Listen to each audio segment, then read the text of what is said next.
حب أهل بيتي, the love of my Ahl al-Bayt, ينفع في سبعة مواطن, says, O Salman, the love for my Ahl al-Bayt will aid you at 7 places.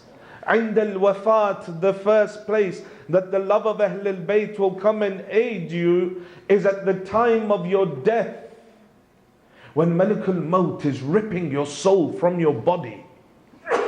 And every single part of your body is screaming out as he is removing that soul. At that time, our love will come and aid you. How does it aid us? This is a lecture in itself as to how the shifa'a, how the intercession of Ahlul Bayt occurs at the time of death. Then the second thing that the Holy Prophet says وَعِنْدَ الْقَبْرِ, that our love will come to you in the grave. Our love will aid you in the grave. When the individual is placed within the darkness of his grave and there's no one there, say 5 lights will descend within the grave. And they will begin to fight off the adhab, the punishment that is entering into the grave from every side. And as they fight off all of the punishment, he will turn to them, say, who are you? And the first on the right will say, I am your salah. I am the manifestation of the salah that you prayed within the dunya that has come to defend you now at this time. Turns to the other, says you. He says, I am the manifestation of your fasting. Turns to the other, says, we are the manifestation of your hajj. Another says, I am the manifestation of your zakat and your khums. And then he turns to the brightest of them, the strongest of them. He says, you that is above my head, that is defending everything that is coming into my grave, defending me from everything. Says, what are you? He says, I am the manifestation of your love of Ali ibn Abi Talib.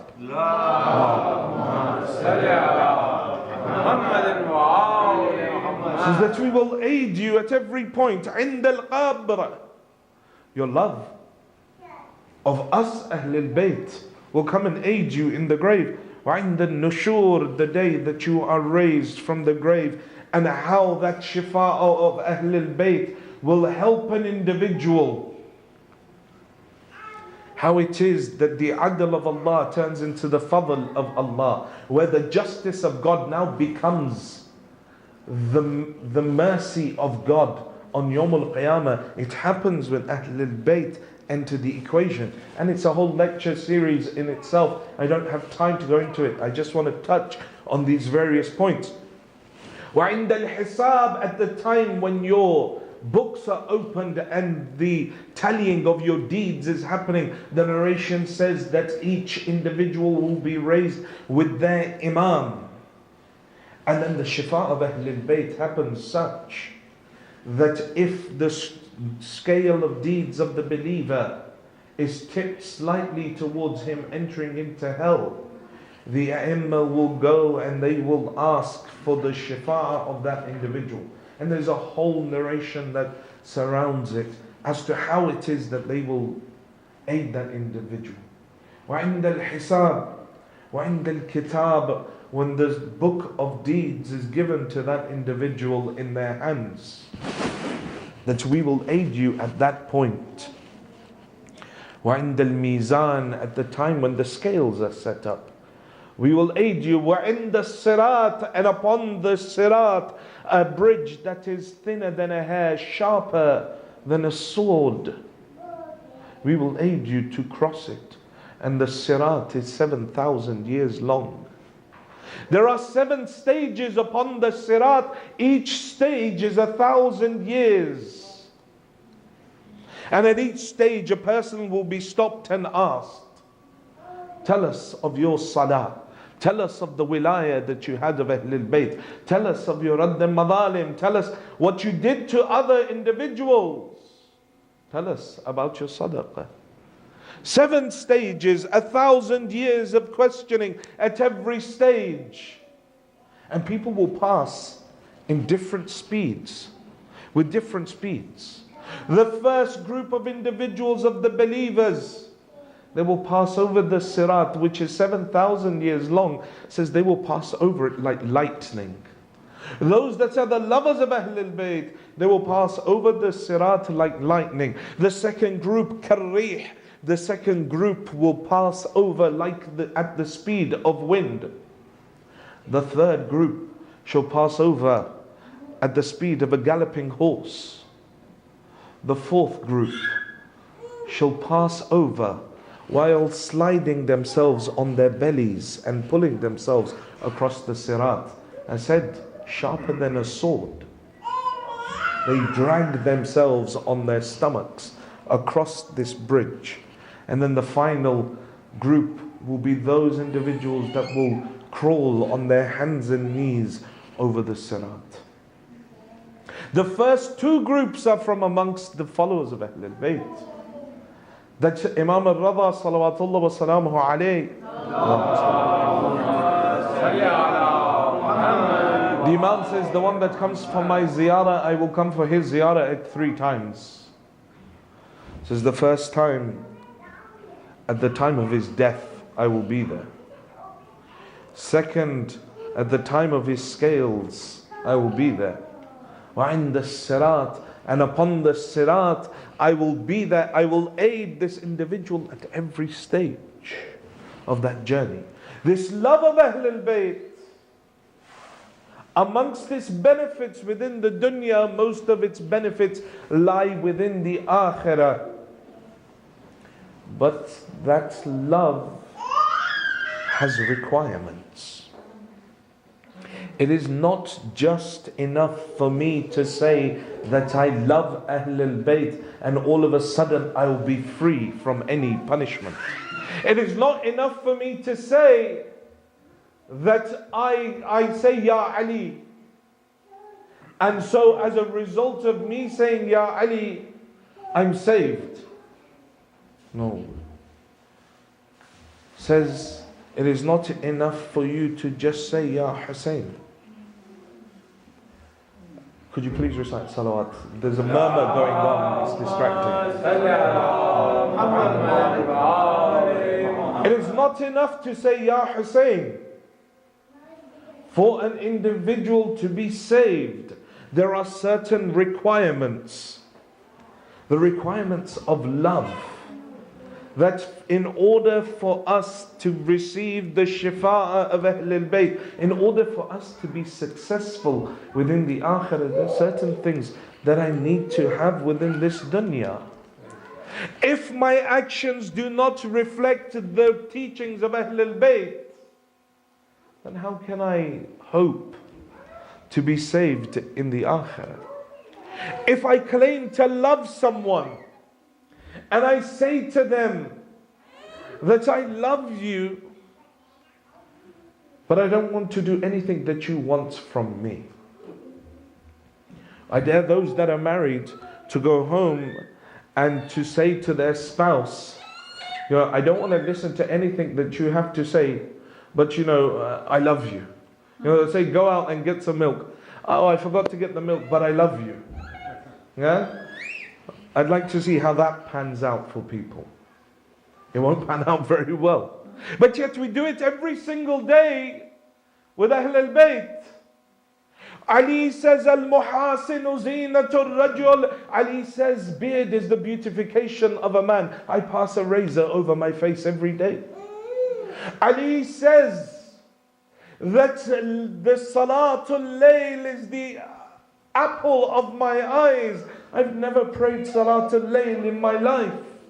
I don't even know what Salatul Layl is. The Holy Prophet says the Quran is that thing that I will complain about on Yawm al-Qiyamah. That's my Lord, this ummah of mine have left this Quran alone. They never read this Quran, but I've never picked up the Quran since I finished it at the age of 8. I recited it and that was it. We teach our children, go learn, recite the Quran. And we force them to go and learn, and they hate it, and they go and they learn it, and they're forced to reach the end. And they know as soon as we reach the age of 8 or 9, once I finish this, then I don't need to pick it up again. Why? Because mum and dad never pick it up.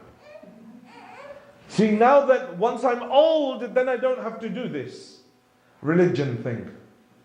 Because it's only when I'm young that I'm forced, but I don't actually see mum and dad practicing it. And so this is how you create a nation of individuals that will not be able to recognize the Imam of their time. A group of individuals whom not only will they not be able to recognize the Imam of their time, but rather they would kill him. Because in Karbala the example is there. That over 100,000 individuals stand in front of the Hujjah of Allah. He stands in front of them. And he says, am I not the son of Rasulullah? Am I not the son of Zahra? Am I not the one who you have heard about me from Rasulullah?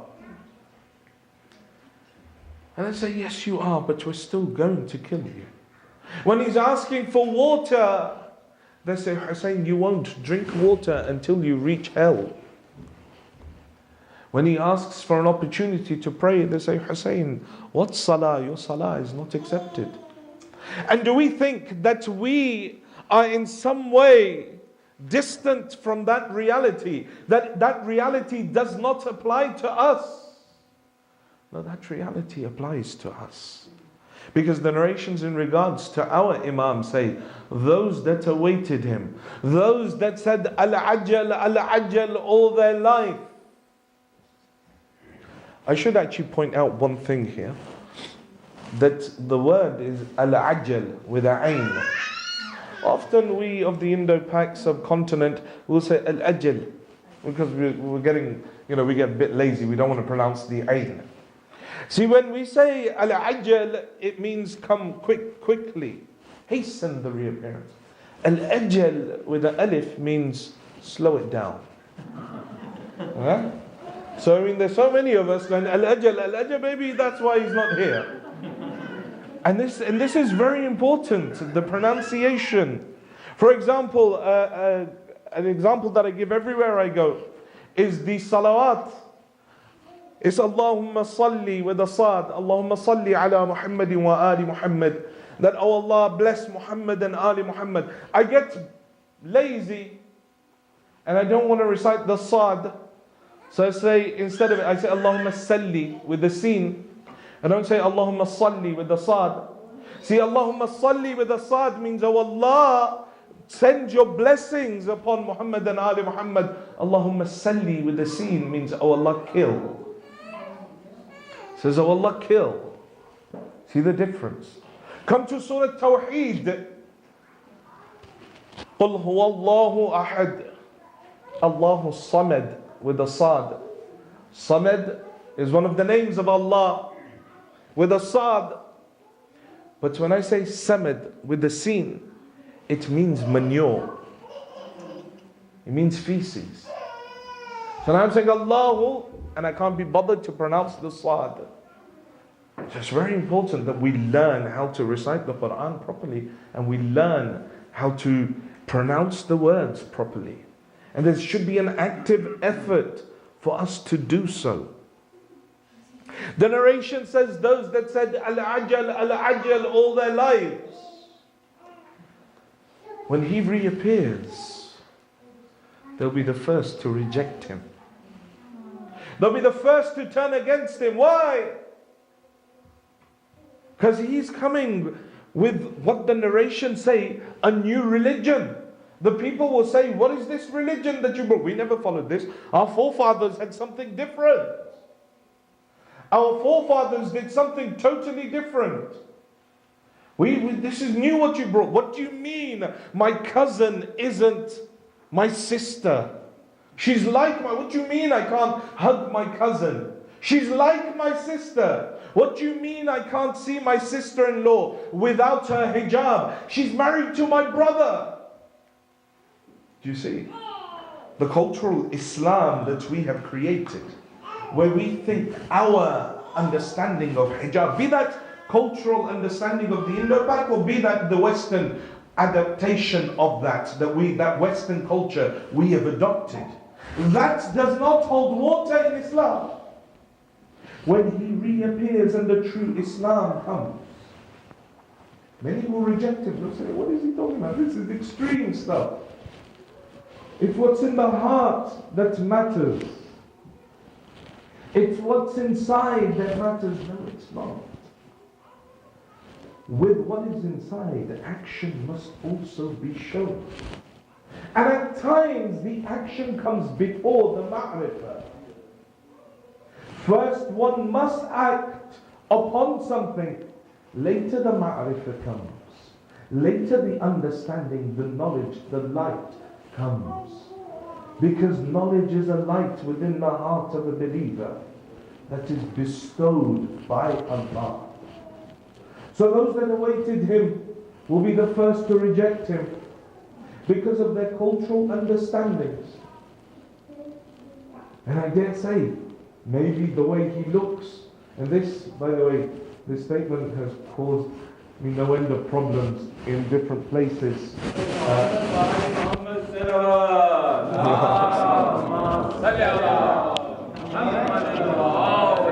Was that salawat a warning? Don't say it here. Maybe it is because the way that he may look is not what we wished him to look like. What is the image that I have of the 12th Imam in my head? Tall, handsome, fair, long flowing hair, an individual who is Arab looking. He must be someone, that's what fits in my mind, right? 7th Imam as well, 8th Imam as well, 9th Imam, yeah. But do we know that from the 6th Imam onwards, all the mothers were African of the Imams? Every single mother of the Imams following the 6th Imam were all African. In fact, the mother of Imam al-Hadi was Sudanese from the Berber tribe. Such that the narrations in hadith refer to Imam al-Hadi as the black one. As the black one. I wonder what we would do if we had a black Imam. Be like, no. This, he can't be Imam. He's black. Huh? Come forward to the Imam of our time. We hear Roman princess. She was a Roman princess. There was a battle and the Muslims went, and then she was brought as a prisoner, and Imam al-Askari sent someone, and then they brought her. Or Imam al-Hadi sent someone, then Imam al-Askari married her. I dare anyone to show me where was there the battle between the Romans and the Muslims at that time in history. There's no battle. There's no overthrowing of a Caesar. In fact, the narration of Hazrat Narjis being from Rome has no sanad, has no chain of narrations. The one that has a chain of narration is that she was a Sudanese princess. Now imagine, with my ideals of what beauty are, or what beauty is, with my ideals of what Insanul Kamil should look like, the perfect human being should look like. Imagine now if his skin color was slightly different. Be the first to reject him.